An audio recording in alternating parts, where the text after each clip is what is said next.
যুবকরা খেয়াল করো বাপ, বলেন তো মানুষের মধ্যে আল্লাহ ছাড়া রসুল ছাড়া আমাদের আপনজনের মধ্যে আমাদেরকে সবচাইতে বেশি ভালোবাসেন যে মানুষ, তার নাম কি? তিনি কে?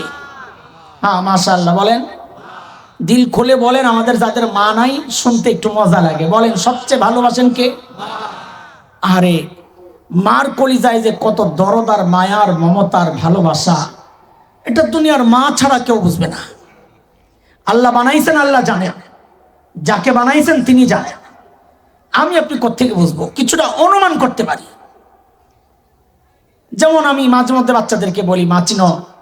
কই যে আম্মা না। দুনিয়ায় একমাত্র মানুষ ও যাদের মা আছে, খেয়াল করে শোনো কান খোলে, দুনিয়ায় একমাত্র মানুষ ঘরে খাবার আছে যা মা যদি মনে করেন ওখান থেকে আমি যদি একটু খাই তা আমার বাচ্চারা পেট পুরে খেতে পারবে না। দুনিয়ায় একমাত্র মানুষ ওই সময় একটা অভিনয় করবেন, বাচ্চাদেরকে বলবেন আম্মুর বমি বমি লাগতেছে, আম্মু খাবো না, তোমরা খায় নাও। অথচ দেখা যাবে ক্ষুধায় সারাটা রাত কষ্ট পেয়েছে, খায় না। বাচ্চাদের মুখের দিকে তাকায়া আজীবন এই ছাড়টা যিনি দিয়েছেন, এই স্যাক্রিফাইস যিনি করেছেন, সেই মানুষটার নাম হচ্ছে মা। কি না?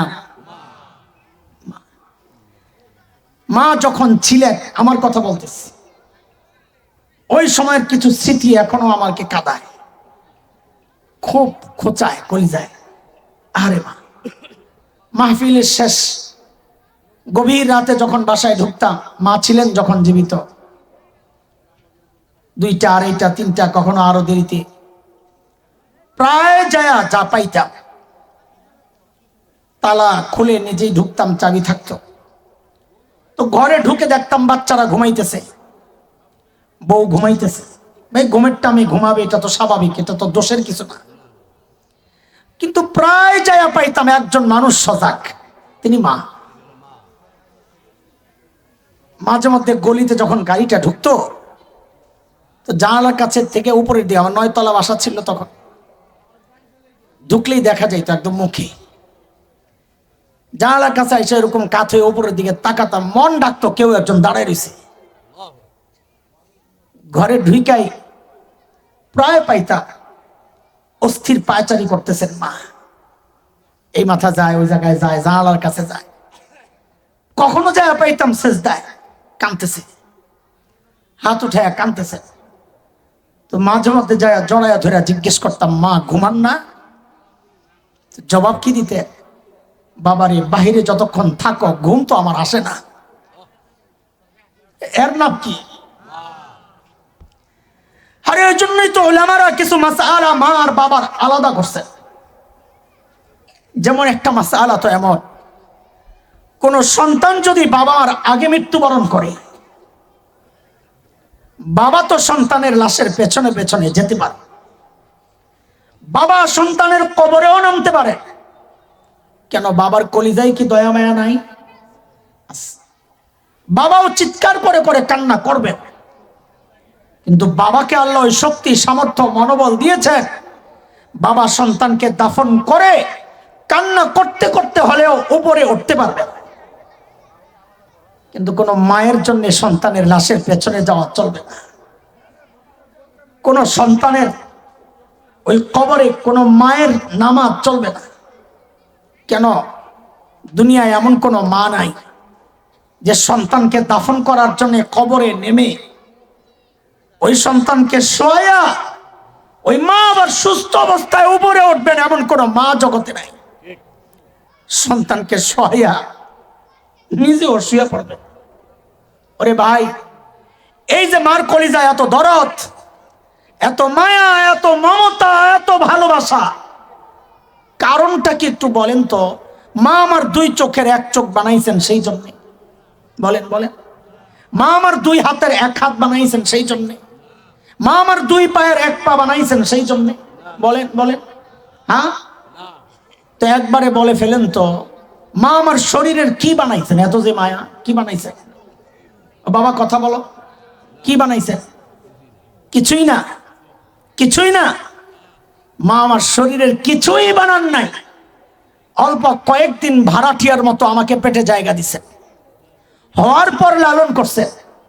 আমার শরীরের কিচ্ছুই বানান নাই আমার মা, তারপরেও মার কলিজায় এত দরদ, এত মায়া, এত মমতা, এত ভালোবাসা। এই যে আল্লাহ আমার চোখ বানাইছেন, ওই আল্লাহর কত মায়া। যে আল্লাহ আমার হাত পাও বানাইছে, ওই আল্লাহর কত মায়া। যে আল্লাহ আমাকে এত এত নিয়ামত দিয়া বাঁচায় রাখছেন, ওই আল্লাহর কত মায়া। এর জালিম কত মায়া, তুমি কি বুঝো না? দেখো না, আমি আর তুমি যখন দরজা জানলা বন্ধ করে ভেতরে গুনাহ করি, ভেতরে গুনাহ চলছে, আমার মালিকের কত মায়া। ওই গুনাহ অবস্থায়ও দরজার নিচে দিয়া বাতাস আর অক্সিজেন পাঠাইয়া দিচ্ছেন যেন আমি মইরা না যাই। এর যুবকের ভাই, আমার বন্ধুরা, আমি আপনি যখন গুনাহের দিকে আগাই অথবা গুনায় জড়াই, আমার মালিক ওই মায়ার ডাক তখন দিতে থাকেন এই কথাগুলো বলে বলে, ইয়া আইয়ুহাল ইনসান মা গররাকা বিরাব্বিকাল কারীম।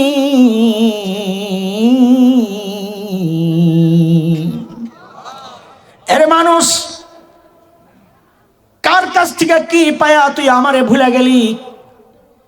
এর যেই চোখ দিয়া তুই ওই গান দেখতেছস, ওই চোখ কিন্তু তোর নায়ক নায়িকা তোরে দেয় নাই, আমি ক্যারিম দিছি, না চাইতে দিছি।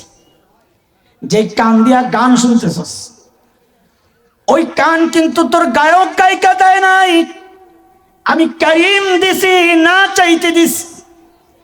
যেই হাত দিয়া ধরতেছস, ওই হাতটাও আমার। যেই জমিনে চলতেছস, ওই জমিনটাও আমার। আমার দেওয়া নিয়ামত দিয়ে আমার নাফরমানি তুই কেন করতেছস রে বান্দা? মা গররাকা বিরাব্বিকাল কারীম। আরে কার কাছ থেকে কি পায়া কে আমারে ভুলে গেলি বল? আমাদের প্রত্যেকটা গুনার সময় আমার রব আমাকে ওইভাবে ডাকতে থাকে।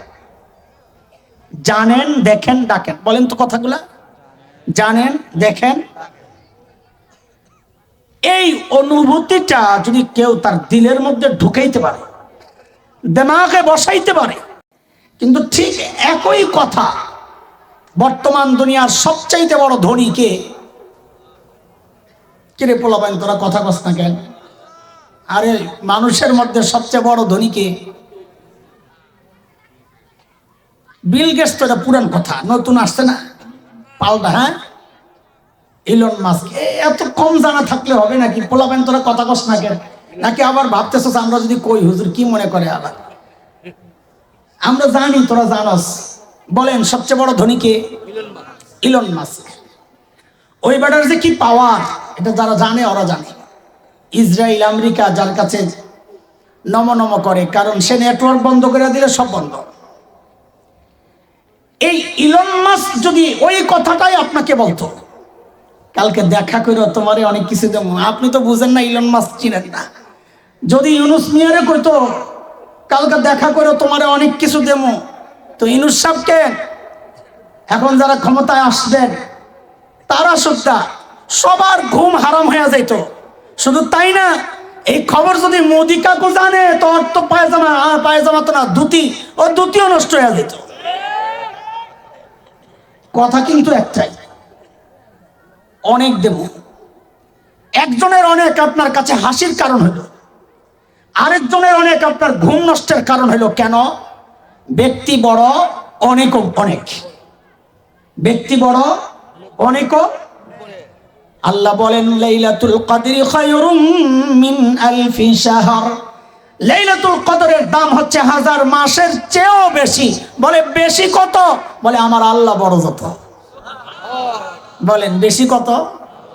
এমন কারো আল্লাহ যদি 83 বছর 4 মাস হলো আল্লাহ হয়, হ্যাঁ লয়ে বয়া থাকুক, আমরা নেব না। কি ভাই, নিবেন নাকি আপনি? আপনি নিবেন? আমরা নেব না। কারো আল্লাহ যদি 83 বছর 4 মাস হলো আল্লাহ হয়, উনি লয়ে বয়া থাকুক, আমরা দরকার নাই। আমারে যদি জিজ্ঞেস করে তোমার লাগবে কত, আমি বলবো আল্লাহ জান্নাতে যাব দিলে যত। জান্নাতে যাব দিলে 1000 মাস বুঝি না, 83 বছর বুঝি না, 1 বছরও বুঝি না, যতটুকু সওয়াব দিলে আমরা জান্নাতে ঢুকতে পারবো অতটুকু দিবেন। পারবেন কিনা আল্লাহ তাআলা? আল্লাহ নিজেই বলেছেন আনা বিজন্নি আব্দি বি, আমার নিয়ে আমার বান্দা যা মনে করে আমি তাই। কেউ যদি মনে করে তার আল্লাহ 83 বছর 4 মাস, আল্লাহ কয় যা তোর এটাই দিলাম বরাদ্দ। এখন যার যার আল্লাহ 83 বছর 4 মাস, উনি এই ব্যাখ্যা দেখ, আমরা এই ব্যাখ্যায় যাব না। আমি এই জন্য শুরুতে বলছি এই ব্যাখ্যা দিবেন তো ঠকবেন। বুঝছেন নি কথা? রমজান এমন এক বরকতের মাস, কিন্তু সেই বিষয়ে আজকে আলোচনা করার জন্য আমি বসি নাই। এটা একটা সাজাইতেছি কথা। রমজানের মূল উদ্দেশ্য আল্লাহ নিজেই বলেছেন। আল্লাহ কি বলেন? সূরা বাকারায় আসছে, আল্লাহ বলেন ইয়া আইয়ুহাল্লাযীনা আমানু কুতিবা আলাইকুমুস সিয়াম কামা কুতিবা আলাল্লাযীনা মিন ক্বাবলিকুম লাআল্লাকুম তাত্তাকুন।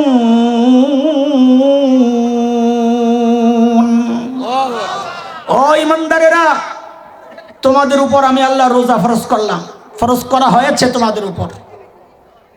যেমন তোমাদের আগের যারা ছিল তাদের উপরও এটা ফরজ ছিল, নতুন কিছু না যে আমি চাপাইয়া দিছি। আগের মানুষরাও রোজা রাখছে, উদাহরণ আছে, কাজে এটা কঠিন কিছু না। কেন ফরজ করছি? যেন তোমরা মুত্তাকি হয়ে যাও, গুনাহমুক্ত জীবন যাপনে অভ্যস্ত হও। রোজা রাখলে মানুষ গুনাহমুক্ত কেমনে থাকে, কোন বিষয়টা, ওইটাই আজকে আপনাদেরকে সামনে আনতে চাই। দুইটা জিনিস, মুত্তাকি হইলে লাভ কি, মুত্তাকি হয় কেমনে। আজকের আলোচনার মূল পয়েন্ট কয়টা বলেন তো? কয়টা? এক হচ্ছে মুত্তাকি হয় কেমনে, আরেক হচ্ছে মুত্তাকি হইলে লাভটা কি। ঠিক আছে, কথা ধরছেন? কথা আমরা লাইনে চলে আসছি, আমাদের মূল পয়েন্টে চলে আসছি। বলেন আজকের আলোচনার বিষয় কয়টা? রোজা রাখলে আল্লাহ কইছে বান্দা মুত্তাকি হয়। তো রোজা রাখলে মুত্তাকি কেমনে হয় এটা জানবো। আরেকটা হচ্ছে মুত্তাকি হইলে আমার লাভ কি হবে ওইটাও জানবো। লাভ ছাড়া তো কাম করতে রাজি না আমরা, এই জন্য লাভটাও জানি, তো আগ্রহটা বাড়বে ইনশাআল্লাহ। দেখেন, আচ্ছা এখানে কি বাজার এই জায়গাটায় একজন বুঝের মানুষ, একজন বুঝের মানুষ যাকে মানবে ছেলেরা, এমন একজন উঠা একটু বুঝাইয়া দিয়ে ওদেরকে বলেন না, একটু কথাবার্তা না বলতে, খুব বেশি করা দিয়েন না, ডোজ করা দিয়েন না, এলে যাবো না। আমরা চাই না ওরা চলে যাক, আশেপাশে থাকলেও একসময় বসে পড়বো। পোলা পাই না, এরা যে আছে এটাই তো আল্লাহ শুকর। মসজিদ থেকে মাহফিল থেকে বাচ্চাদেরকে তাড়ায় না দেওয়া। অনেক মসজিদে লেখা থাকে বাচ্চা আনবেন না, মনে হচ্ছে যে মাইল লাগাইতে। মসজিদে বাচ্চা না থাকা, মাহফিলে বাচ্চা না থাকা, এটা ওই এলাকার জন্য কোনো শুভ লক্ষণ না, বরং বাচ্চা থাকাটা শুভ লক্ষণ। কি? যে এই এলাকার পরবর্তী প্রজন্ম দ্বীনের জন্য তৈরি হচ্ছে। এজন্য মসজিদে মাহফিলে বাচ্চা থাকা, এদেরকে একটু নিয়ন্ত্রণ করা। আপনাদের কাছে কিছু প্রশ্ন করব, উত্তর দিবেন, এইভাবে কিছু সময় আমরা আগাবো ইনশাআল্লাহ। আচ্ছা বলেন তো, আমি আপনি যখন গুনার দিকে আগাই অথবা গুনায় জড়াই, দুনিয়ায় কেউ না দেখলেও, কেউ না জানলেও একজন জানেন, দেখেন, তিনি কি? আর একটু জোরে শুনতে চাই, আবার শুনতে চাই। মাশাআল্লাহ, কথা তো সহি, কথা ঠিক আছে, কিন্তু আমরা এই জায়গায় আল্লাহ বলবো না, কি বলবো? এই প্রসঙ্গে কোরআন আল কারীমের যে আয়াত আসছে, ওই আয়াতে আল্লাহ নিজের যে পরিচয় দিয়েছেন আমরা ওই নামটা বলবো। বলেন আমার সাথে, রব্বে কারীম। সবাই বলেন রব্বে কারীম। আবার বলেন তো, আবার বলেন। কোরআন আল কারীমের আম্মা পারা, শেষ পারা, 5 নম্বর সূরা, 6, 7, 8 এই আয়াতগুলো। বান্দা যখন গুনার দিকে আগায় আল্লাহ তখন ডাকতে থাকেন, কি বলে? ইয়া আইয়ুহাল ইনসান মা গররাকা বিরাব্বিকাল কারীম।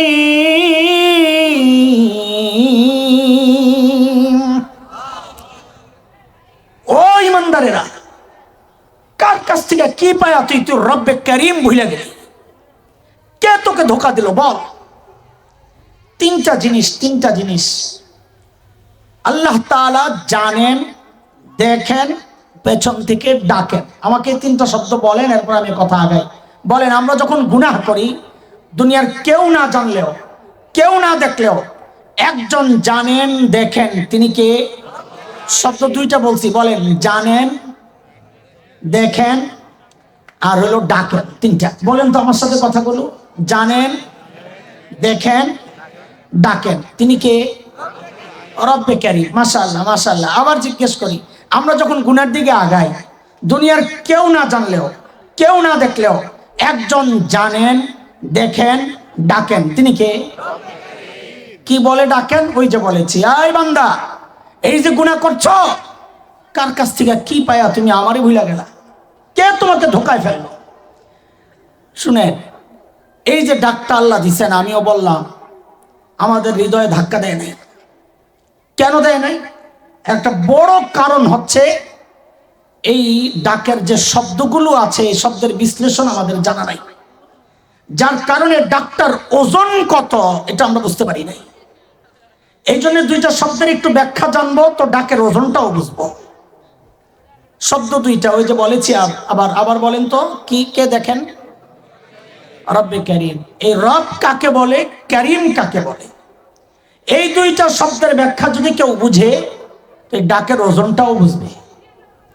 কারীম কাকে বলে? আরবিতে কারীম বলে ওই দাতাকে যিনি না চাইতেই দেন।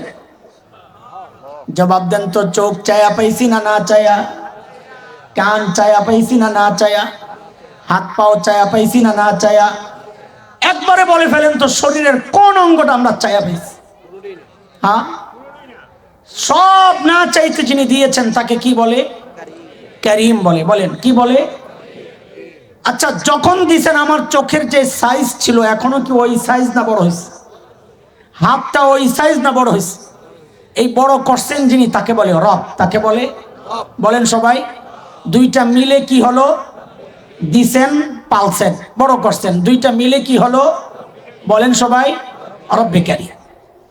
এটা অর্থ বললাম, এখনো বুঝেন নাই বিষয়টা। বুঝার জন্য একটা উদাহরণ বুঝেন।